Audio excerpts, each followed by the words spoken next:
కులగణన సర్వేలో మీరు పాల్గొన్నారా? అయిపోయింది కదా. మొన్న జరిగిన సర్వేలో ఎవరైనా నమోదు చేసుకోకపోతే వారి కోసం మళ్లీ చేస్తున్నారు.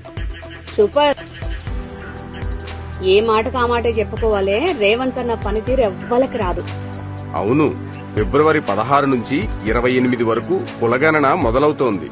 సర్వే సిబ్బంది దగ్గరలో ఉన్న ప్రభుత్వ కార్యాలయాల్లో అందుబాటులో ఉంటారు. వారికి వివరాలు అందించాలి. Super super. మరి క్యాబినెట్ లో తీర్మానం అయ్యిందా? ఇప్పుడు కులగణన మళ్లీ పొడిగించిర్రు కదా. ఇవన్నీ వచ్చాక మార్చి ఫస్ట్ వీక్ లో తీర్మానం చేస్తారు. తర్వాత అసెంబ్లీలో ఆమోదించి చట్టబద్ధం చేస్తారు. కేంద్రం కూడా ఆమోదించాలే. గప్పుడే రాష్ట్రాల్లో ప్రకంపనలు మొదలైనాయి. కేంద్రంపై ఒత్తిడి పెరుగుతోంది. ఖచ్చితంగా అమలవుతుంది చూడు.